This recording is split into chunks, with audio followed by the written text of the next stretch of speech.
When I opened my door, my baby was gone. I'm Riley, 30, barely held together with coffee and lullabies. My 9-month-old Sky was supposed to be with my sister Morgan for a quick dentist run. I left labels, a warm bottle, the favorite blanket, every mom's love letter, and checklists. I came home early to a silence that pressed on my throat. No stroller, no coos, no Morgan. My jaw went cold, this time not from anesthesia, but dread. I called. Voicemail. Then she finally answered and said the sentence that cracked something I can't glue back. Relax, she's with a guy from an app. A stranger. With my baby. What would you do if it were your child? Freeze, scream, burn the world down? Tell me in the comments, your gut reaction matters. And if you want the whole truth, stay with me. Tap subscribe so you don't miss what happened next. When I say the apartment was silent, I don't mean peaceful. I mean that heavy, choking silence that makes your throat feel too tight to swallow. I'm Riley, 30, running on coffee, white noise, and the soft weight of my 9-month-old Sky. That afternoon, my sister Morgan said she'd watch Sky while I ran to a dentist appointment. Easy, right? 3 hours max. I labeled the bottles, warmed the back up, tucked the favorite blanket into the crib like a tiny flag of safety.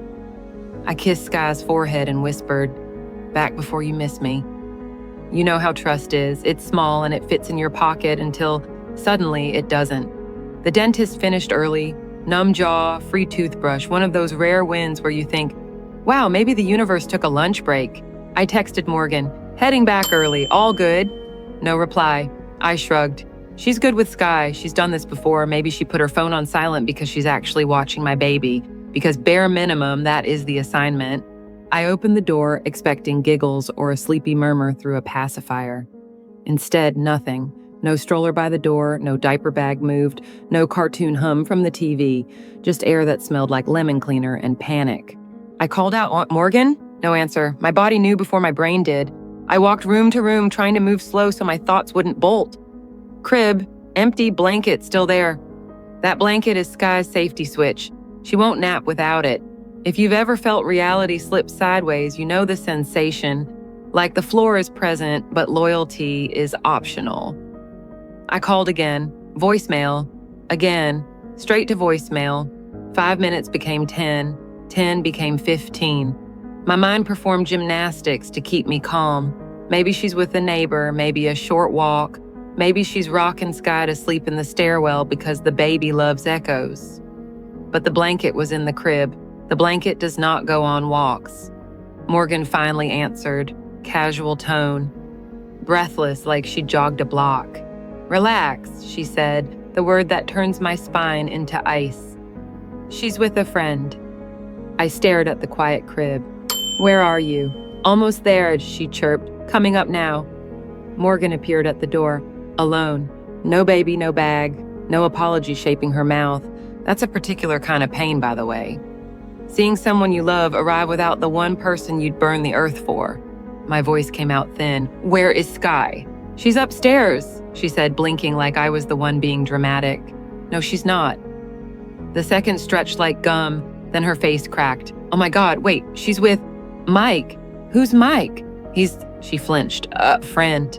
I didn't scream. I didn't throw anything. I said very calmly and text him. She opened Tinder. That's how I learned my baby had been handed to a man my sister knew from a dating app. The kind of sentence you don't think can exist in your life until it does. Relax, she's with a guy from an app. If you're a parent, I know your stomach just fell through the floor. If you're not, imagine your heart leaving your chest and standing across the room, watching to see what you do next. Morgan typed, "Hey, I'm back. Are you still with her?" And bubbles disappear bubbles.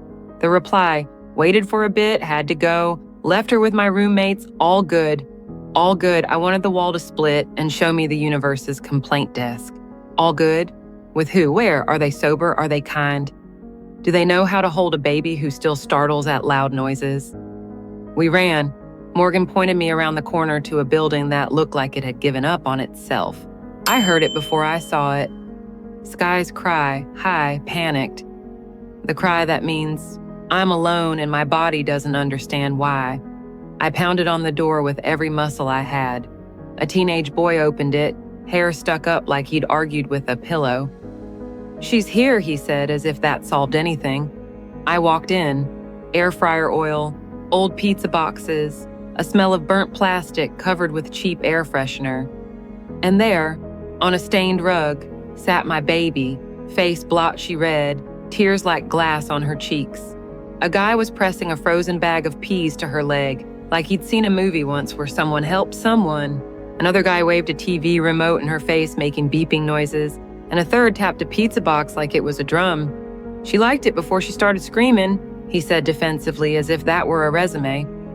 I didn't argue. I picked up Sky. Her body stiffened like a board.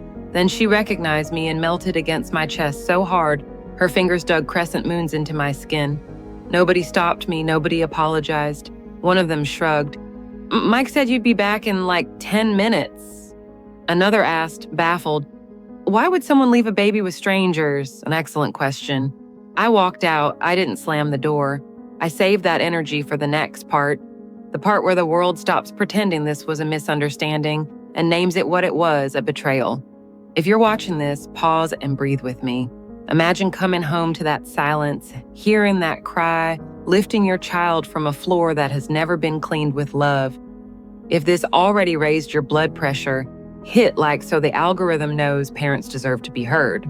And tell me, what would you have said to Morgan on that doorstep? Drop it in the comments, because the next thing I did will probably split the room. There's a special kind of fury that looks like stillness. After Sky finally slept, hiccuping sighs, little fists unclenching, I sat at my kitchen table with a laptop, a cheap pen, and that blank, buzzing kind of focus grief gives you. I opened my bank records.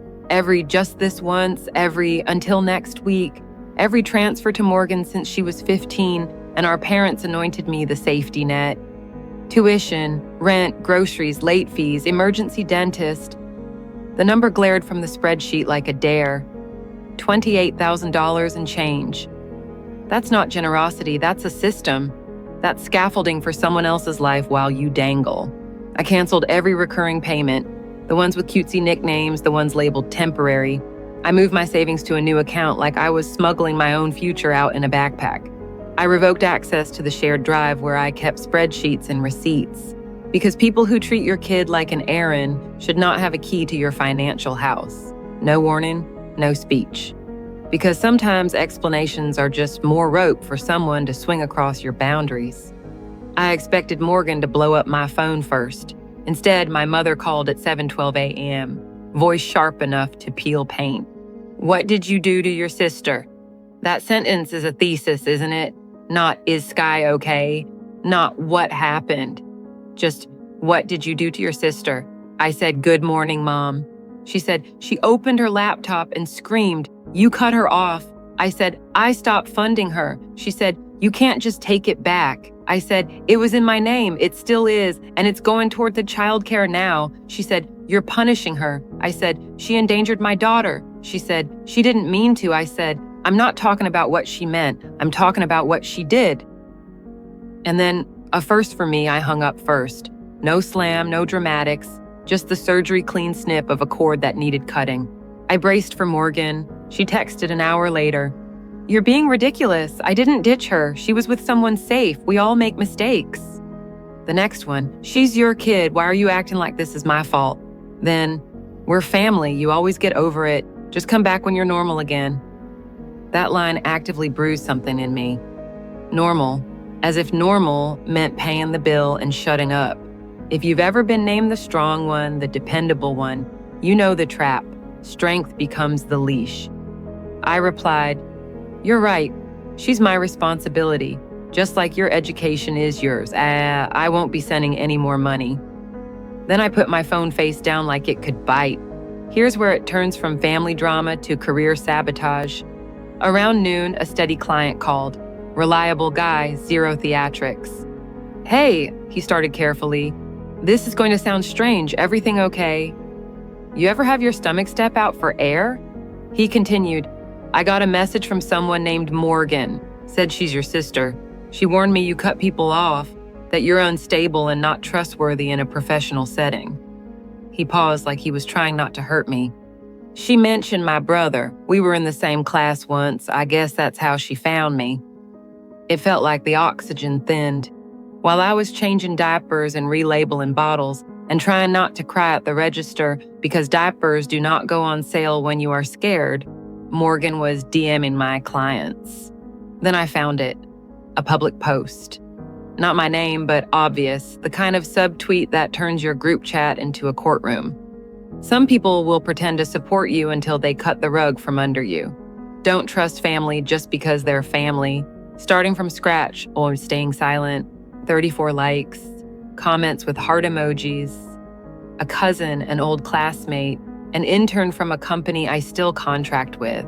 There's a difference between venting and vandalism. I took screenshots. I emailed a lawyer my friend once mentioned, someone who handled defamation. I thought I'd get an auto reply. Instead, he called that afternoon, calm voice, crisp questions. Within 5 minutes, he said what I needed. You have a case, even without your name. The context and the direct messages to your clients demonstrate intent to harm your professional reputation. He drafted a letter like a scalpel. Remove the posts, cease contacting your clients, provide a written retraction, or we proceed. I read it twice. Send it, I said. My hands were steady, my breath was not. The letter went to my parents' address because, of course, Morgan was still living there while I had turned my one bedroom into a nursery and an office and a fortress. 2 days later, my mother showed up at my door with damp hair and eyes like knives. She walked in without waiting. "What the hell are you doing?" she demanded. "You're threatening your sister with a lawsuit." I said, "Yes." She said, "She's devastated." I said, "Publicly slandering people has consequences." She said, "She didn't use your name." I said, "She didn't need to." She paced like the living room was a witness box. "I don't recognize you," she said. I smiled without joy. "That's funny, I finally recognize me." If this part made you clench your jaw, tap the like button so more people hear stories like this, and tell me below, do you think a cease and desist was too far or the bare minimum? Your perspective matters, especially to other parents who are walking the tightrope between love and boundaries. Share this with someone who keeps apologizing for enforcing basic safety, because in a second, I'm going to tell you how my family responded, and it's the part that will make you angrier than anything so far. The post disappeared quietly a few days later. No apology, no correction, just gone. As if deleting proof also deletes harm. Morgan texted that night. "Happy now? It's amazing how 2 words can be all bruise." I blocked her. Then I blocked my mother. Silence followed, not the choking kind from before, but a strange cavernous hush, like walking through a house after a storm and hearing water drip from the ceiling. Sky started clapping that week, then waving, then pulling herself along the couch with a smug little grin. Pay attention to that, the way babies pull you back to earth. News still found me. A cousin posted on Facebook about how my mother had heroically returned to work part-time. People cheered in the comments, "Such a good mom, doing whatever it takes." I learned through a grapevine that never rots, they'd taken out a new mortgage at their age to keep supporting Morgan. Tuition, rent, bills, the works. I wish I could say I was shocked.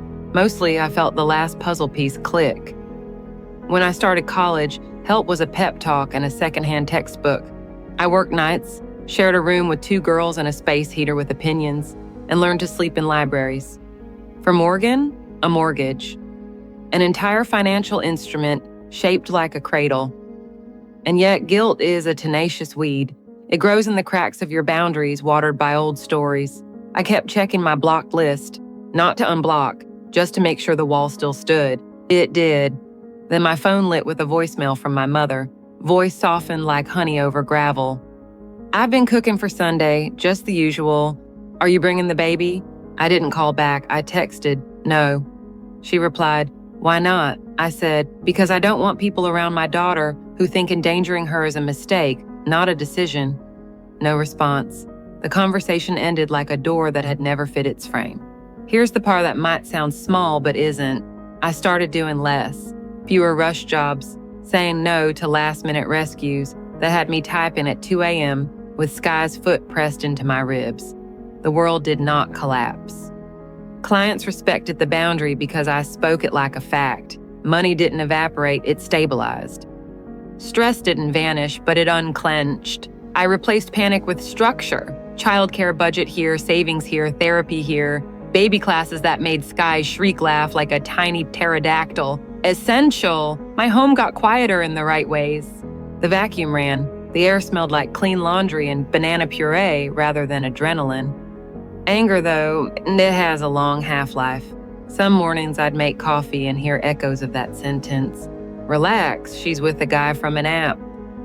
Or I'd remember the remote beeping in Sky's face, the bag of frozen peas held like a medical degree. And my jaw would lock. That's when I learned to tell myself the truth. Anger is an alarm, not a lifestyle. It rang, I listened, I acted. The action was the boundary. The boundary is what keeps us safe now. People ask, would you ever forgive Morgan? Forgiveness without change is just PR for pain. She'd need to own it, not wrap it in mistake like a gift she forgot the receipt for. She'd need to apologize to my daughter, not to me. She'd need to understand that trust doesn't reset. It rebuilds slowly, with 1,000 tiny bricks, not one grand gesture. As for my mother, she'd need to stop treating sacrifice as an invoice addressed to me. The last time the family tried to triangulate me, an aunt texted, "Blood is thicker than water." I sent back the full saying, "The blood of the covenant is thicker than the water of the womb." Translation, chosen loyalty, forced loyalty. She left me on red. That felt like progress. Now, the hook you've been waiting for. I didn't just protect my kid, I protected the version of me that kept getting erased. The competent woman reduced to a wallet with legs.